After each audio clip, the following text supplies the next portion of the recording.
Bismillahirrahmanirrahim. Değerli basın mensupları, hepinize hayırlı günler diliyorum. Bugün gündemimizde öğretmen atamalarında öğretmen adaylarının mülakat sonuçlarının sehven paylaşıldığına ilişkin iddialar ve bu konudaki sıkıntılar ve KYK burs ücretlerinin artırılması hususundaki beklentileri gündemimize alıyoruz. Elbette bütün gündemimiz, bütün mesaimiz halkımızın talep ve ihtiyaçlarını, sorun ve sıkıntılarını çözme odaklıdır ve bu konudaki uğraşımız, çabamız her zaman devam edecektir. Belki bazı siyasi partiler, bazı siyasi figürler gündemi saptırmak, suni gündemlerle insanları meşgul etmek, bundan siyasi bir çıkar elde etmek uğruna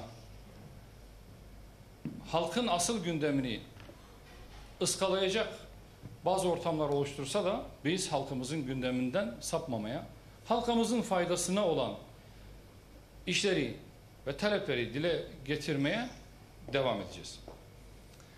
Hepinizin bildiği gibi bu yıl Milli Eğitim Bakanlığı atanacak kadrolu öğretmenler için bir mülakat uygulaması başlattı. Ve mülakatın gerekli olduğu, bu mülakat için bütün öğretmen adaylarının mülakata tabi tutulması hususu kararlaştırıldı ve bir mülakat yakın zamanda gerçekleştirilmişti. Ama 2024-2025 eğitim öğretim sezonu başladığı halde halen daha okullarına atanması beklenen öğretmenlerin tayini gerçekleştirilemedi. Yani mülakatların sonuçları henüz açıklanmadı. Ciddi bir gecikme olduğu ortada. Bununla beraber öğretmen adaylarının E-Devlet menüsünden mülakat puanlarının açıklandığı ve pek çok öğretmen adayının kendi mülakat sonuçlarını, puanlarını bir vesileyle öğrendiğini gördük. Bakanlığın yaptığı açıklamada bunun sehven yapıldığı, bakanlık personelinin paylaşmaması gereken bilgileri paylaştığı yönünde açıklaması dışında tatmin edici bir açıklama duymadım. Ama insanların erişimine açılan, adayların erişimine açılan sonuçlar itibariyle şöyle bir gerçekle de karşı karşıya kaldık. Demek ki komisyonlar her biri belli bir anlayışta mülakatları değerlendirmiş ve adaylara puanlar vermiş. Kimisi il bazlı olarak mülakata katılan öğretmen adaylarına KPSS puanına yakın bir puan vermek suretiyle mülakatı sonuçlandırmış. Başka ildekilerse KPSS puanlarının çok ötesinde puanlar vermek suretiyle öğretmen adaylarının mülakat puanını belirlemiş. Bütün adayların ülke çapında alımına esas olacak bu puanlamanın bu haliyle bile bir adaletsizliğe yol açacağı şimdiden görülebilmektedir. Esas olan ehliyetin ve liyakatin ölçülmesi ve objektif kriterlere göre adaylara puan verilmesi ise maalesef paylaşılan veriler itibariyle bunun böyle bir neticeye evrilmediğini, tam aksine belki adaletsizliği daha fazla derinleştirdiği görülmektedir.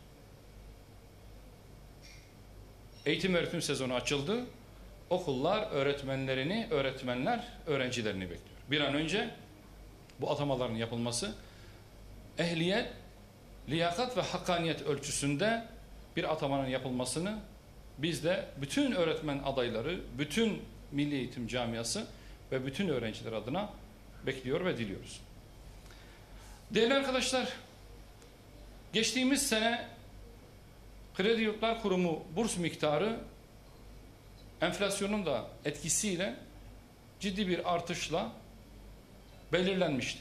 Ama bu yıl henüz bir artış söz konusu olmadı. Evet, enflasyonun rakamsal olarak bir düşme trendine girdiğini, bunun belki ileriki yıllarda hayat pahalılığını önleyici bir etkiye ulaşacağını ümit ediyoruz. Ama bugün itibariyle geçen sene yapılan zammın artan hayat pahalılığı ve geçim sıkıntısı sebebiyle bu yıl ihtiyaçlara yetmeyeceğini rahatlıkla söyleyebiliriz. Ulaşım ve barınma başta olmak üzere öğrencilerin ihtiyaç duyduğu bu burs miktarının bu sene enflasyonun altında kesinlikle belirlenmemesi ve en az %50 oranında artırılması hususundaki öğrencilerimizin ve bizlerin talebinin dikkate alınmasını istiyoruz. Neticede üniversite eğitimi, öğretimi gerçekten masraflı bir iş. Hele hele kendi memleketinden uzaklarda, gurbette üniversite okumak isteyen öğrencilerin temel ihtiyaçlarını karşılaması hususunda da ciddi sıkıntılar yaşadığını üniversite tahsili yapmış hemen herkes kabul edecektir. Buradan çağrımızı yineliyoruz. Kredi Yurtlar Kurumu bursunun en az %50 artırılması suretiyle zamlı halde öğrencilere bu sene verilmesi talebimizi yineliyoruz. Bizim CHP'ye yaptığımız bir şey yok. Ama CHP kendisine çok şey yapıyor. CHP halkın sorunlarını, çözüm odaklı önerilerini tartışıp tartıştıracağına adeta ağzında bir sakız gibi partimizi hedef alan hezeyanlarını, iftiralarını, hakaretlerini devam ettirmekle meşgul. Cumhuriyet Halk Partisi kendi iç çekişmelerini, kendi liderlik otoritesini bizim üzerimizden sağlamaya kalkmasın. Varsa bir maharetleri, kongrelerini yaptılar. Genel başkanları kendi siyasi söylemini, kendi siyasal aklını ve kadrolarını oluşturmaya baksın. Kendi iç çekişmelerinin bir aracı olarak partimizi ağzına almaktan artık vazgeçsin. Bizim gündemimizde Cumhuriyet Halk Partisi gibi bir parti yok. Partimizi dillerine dolamaktan vazgeçsinler. Millet onlara bu Türkiye Büyük Millet Meclisi çatısı altında sorunlarını çözmek için yetki verdi. Bu yetkiyi kötüye kullanmaya devam ederlerse millet onlara vermiş olduğu bu yetkiyi geri almasını da bilir. Geçtiğimiz grup toplantısında bizim vesilemizle bize verilen sözler üzerine İstanbul Sözleşmesi'nden Sayın Cumhurbaşkanı'nın imzasını çektiğini ifade etmiş.